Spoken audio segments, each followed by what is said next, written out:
to Andy and Dave Daly right here on the Muskegon Channel. I am Andy O'Reilly. Dave Cackley's over there in hysterics about something that will go unmentioned because not everything needs to be broadcast. No. It is a Friday. Everybody's feeling good. It looks like a nice day outside. And we're on to a weekend, huh? Yes. Can't wait for it. What you got going this weekend? Anything good? I got Max. Yeah. We're gonna do some fun stuff, perhaps in the snow. Ooh. We'll have to wait and see. Yeah. If we get the snow Saturday into Sunday. But I don't like to have plans with him typically. I just like to we'll just do whatever we feel like doing. Right. I don't like to have he has enough structure during the week, and I'm very pro structure. Structure is good. Sure. Kids need structure. They need discipline, all that stuff, and I'm all about that too. But on the weekends, let's do what we feel like doing at the time. I don't want to have a plan for Saturday and then not do it on Saturday because I don't feel like doing it. You know what I mean? All right. So I'll just wait and see. Maybe some cartoons, maybe some Froot Loops in the morning. Yeah, absolutely. Still got some Froot Loops left. I may eat them stuff going on. Yeah, before he gets to them. We'll see. I think we're going to do some babysitting tonight, which should be fun. I think we got a little hockey tomorrow. You know what? You want to hear something cool? Sure. Tomorrow night, we were, as of Wednesday when we had our day hockey game, we were about 200 tickets shy of a sellout at the LC Walker Arena. Wow. Yeah.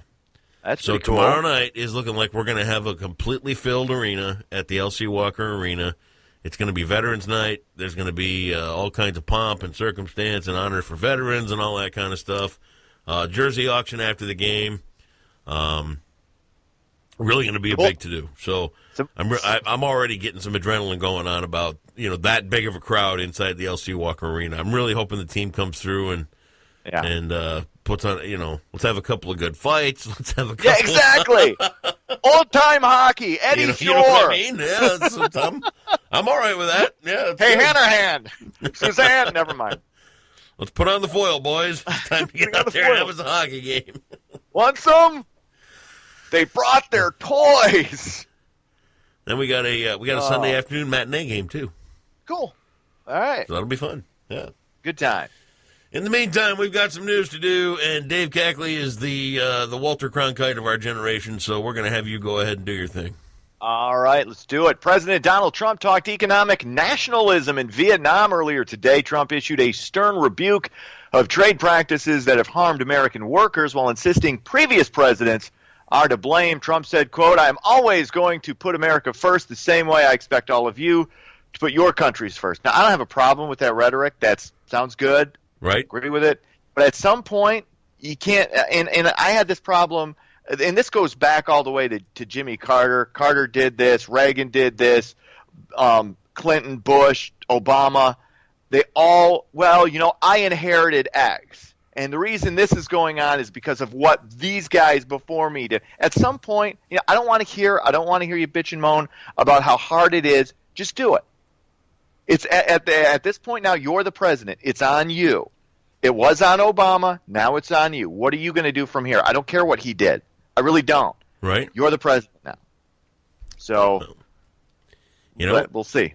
When it became okay for everything to get manufactured everywhere else, that's when the problem started. Okay, and you really can't.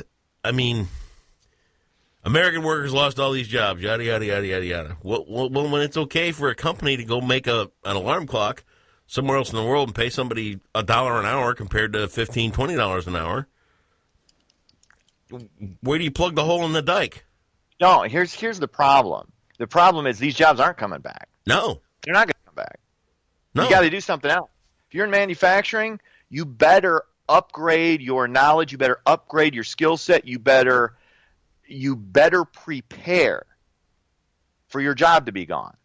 I will tell you this. Yeah, I will give you the solution. I've thought this through. Okay. I'm a man of deep thought. I'm a man of action, and I will tell you where the economy will turn around. When we decide that we want to get off the world oil standard and we put the effort and the energy that we did to get somebody to the moon into getting off fossil fuels, we will have that economic turnaround. That's a fact. When we decide that it's going to take 400,000 people and all the collective brain power and energy and time and work that went into getting us into a Saturn V, up to another planet, and off terra firma. When we decide that we're done with oil and we're done sucking on the teat of everybody else on the planet, when we decide that that's what we want to do, that's what's going to turn everything around. And it will put us as a world leader again. It will put us out front of everyone because they will all have to come to us and say, okay, we realize we're going to run out of this stuff. How do we, okay, what do we get from you guys in the United States? That's the turn, and that's where it's got to be. I'm Andy O'Reilly, and I approve this message. That's I'm telling you, dude, I would have said that if I'm running or not. I know. And I don't think it's the first time I've said that either. No, it's not. And I don't know. Like I said, we've got so much of it still. We're not in any danger of running out of it soon. I know that. And these are good ideas. I like the idea. I'm very pro ideas, although I think most ideas are bad. The idea needs to start now before we do run out. See what I'm saying? I think you and I have talked about this. The technology is there, but we still got this. So we're not. We're just get over it. Get done with it. Leave it be. Let whatever's left in the ground. Let it sit. That's not. I'm here to tell you what. The next boom is us getting off the world oil standard. But if we go from that, we're going to go to gold rush. We're going to go to probably nuclear. Nuclear power is probably the next. That's an alternative. But people are terror. You can't even use the word fusion you power. Say that. You've got nuclear power. Right. You've got cleaner, easier, cheaper. You've got helium-3, which should be looked into, which is pretty tough to get around on the Earth, but you can mine it on the moon. Right. There are so many different ways to power things. We need to figure it out, and that's where the United States is going to make the big turn. Yeah, we'll wait and see. The actor best known as Higgins on the long-running detective series Magnum PI has died. John Hillerman won an Outstanding Supporting Actor Emmy for that series back in 1987 and a Golden Globe Award that same year. Hillerman was 84, loved Magnum PI. It's one of the great memories with my dad. That was a show my dad loved, and that was just one of because there was a huge age gap between my dad was 46 when I was born, so he's a little old. Like we didn't play catch a lot, we didn't do a lot of those things. He had 8 kids, ran a business, But one of the things we always did, aside from watching sports, would be we watched Magnum PI, and it was I love it. Higgins was like one of my favorite characters. We started off as Matt Houston guys. Okay, me and my dad. Matt Houston and Tom Selleck looked alike. And then Miami Vice came along. Yeah. And that was all she wrote. Yeah, we were Miami Vice people after that. Yeah. Yeah. Magnum PI. This wasn't your... Never did it for me. Tom Selleck, you had TC, you had Rick, who was had that Napoleon complex because he was tiny. Never did it for me. Never. Anyway. I have a hard time looking back, and it's weird. I have a hard time looking back over the years of finding many shows on CBS that I really liked. Okay. Dukes of Hazzard. There was a couple that I would watch. I mean, like 2.5 wasn't 2.5 Men of CBS. Yeah, but I'm talking about if you're going back to when we were kids, like the Dukes of Hazzard was great. Dukes of Hazzard that was a CBS show, wasn't it? Yes, that was CBS. Dukes of Hazzard was cool. Enos, the spinoff was great. What was the spinoff? Enos. That doesn't count. Yeah, it does. No, it doesn't. You can't count a spin. I'm counting spinoffs. Would that get half a season? Probably. Enos. God. Oh, good times. Anyway, so yeah, we were Miami Vice and Matt Houston. I never saw. What about Hardcastle and McCormick? Nope. Or really, a judge and a former ne'er-do-well, they come together to. No, I didn't like that one. Jeez, Magruder and Loud. I never saw. What was the one? Scarecrow and Mrs. King. No. Jake and the Fat Man. No. Really? No. Dude, I'm not like you when it comes to TV. I mean, we liked a handful of shows. I'll tell you a good show. I'll tell you a great show. Okay. And I'll tell you something else. It's still around. Go ahead. America's Funniest Home Videos. Oh, good. Get out of here. That's television right there, my friend. Let's stop. Hey, Magnum PI, where's that today? They ain't even on TV land. Don't give me. America's Funniest Home Videos. That's again. a television show. That's what you want to watch. Yeah, give me a dad getting hit in the balls for a half hour. That's that entire show. Funniest show on cats getting scared. Laugh out loud every time. I've never laughed at America's Funniest Home Videos. Dogs dragging its ass on the carpet. I laugh at that. Yeah, that's hysterical. Funny. Yeah, funny stuff. That's a show. Moving on. Where do we move on from this? Well, fetuses. Let's talk about fetuses. Why not?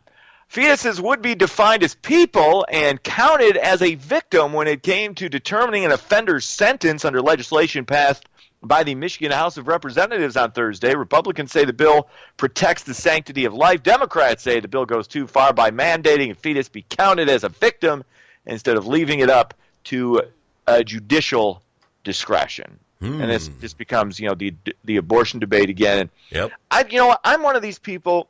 I can be convinced one way or the other. My opinion, and I will never say my opinion will never be changed on this. I won't. Because you give me more information, you give me a better argument. But I thought this pretty much the same way on this issue for 45 years. Okay. And my mind changed not just on that, but on another issue that I went 180 on just in the last 4 days, 3 or 4 days.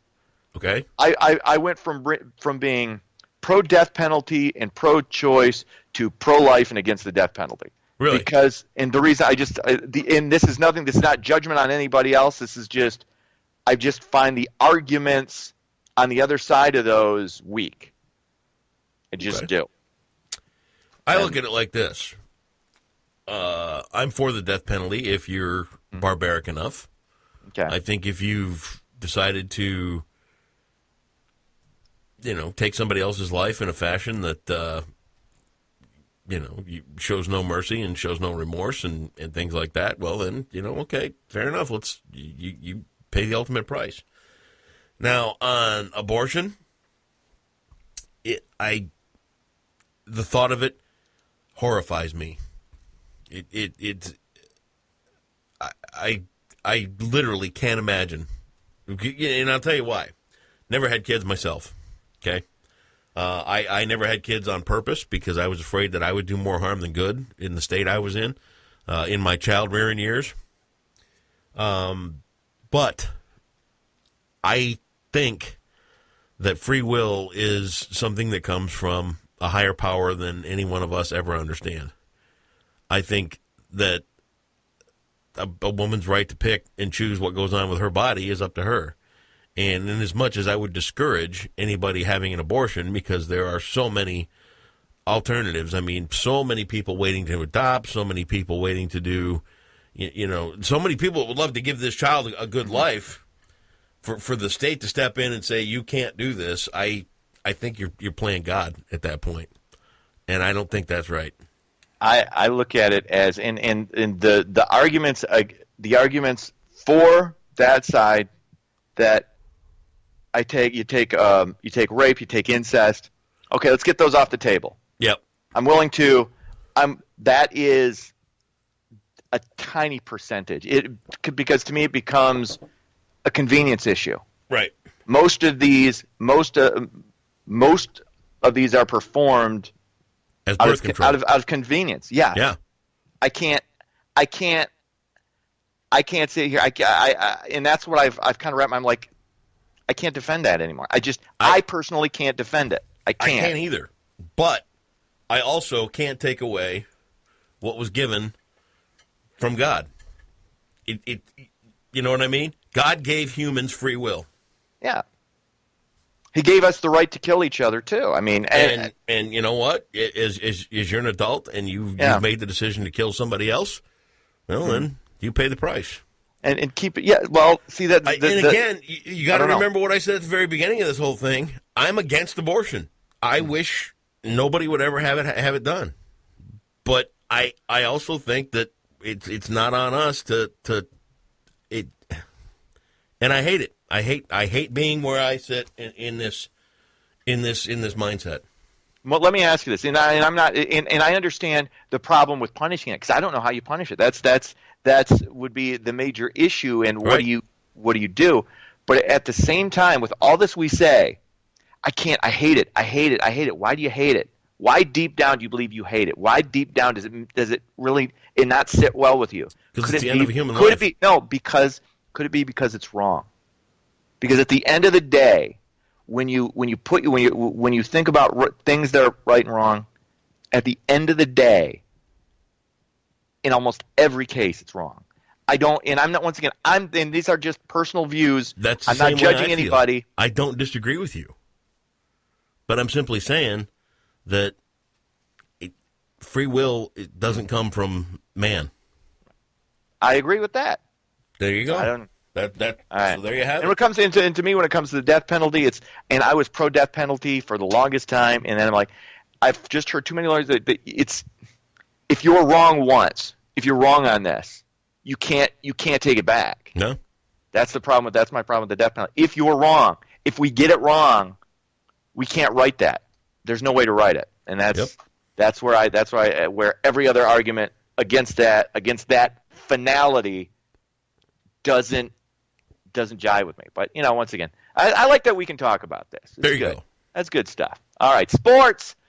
And we're going to move on to sports here because it's almost all Muskegon related. We got big time Muskegon football, high school action going down. It's the regional finals. We got number 8 Oak Ridge against number 4 Saginaw Swan Lake. That is a 1:30 p.m. kickoff for the Division 5 regional championship. 11-0 Muskegon takes on 10-1 DeWitt. That's a 1 p.m. kickoff in Division 3. 11-0 Montague hosts 11-0 Ithaca. The battle of the unbeatens at 1 o'clock. I kind of wish these were balanced out a little more, where you had some of these games on Friday and not all of them happening at the same time. Right. You know what I mean? Seems like all the games are going on at essentially the same time. But good luck to all the Muskegon teams. And then, of course, college football, the big game, Michigan State, Ohio State. Saturday, Michigan taking on Maryland. And then Sunday, it's the Lions and the Browns. And Lions could be closer to first place after this Sunday. We'll see. Oh, I'm so excited. I can't wait. See, you got to fake it better than that, man. I told you. Fake it. I'm not faking it. That's real. That's enthusiasm, man. I'm thrilled. Uh-huh. Can't wait. Go Lions. Get out of here. Go work your liver out. See you later.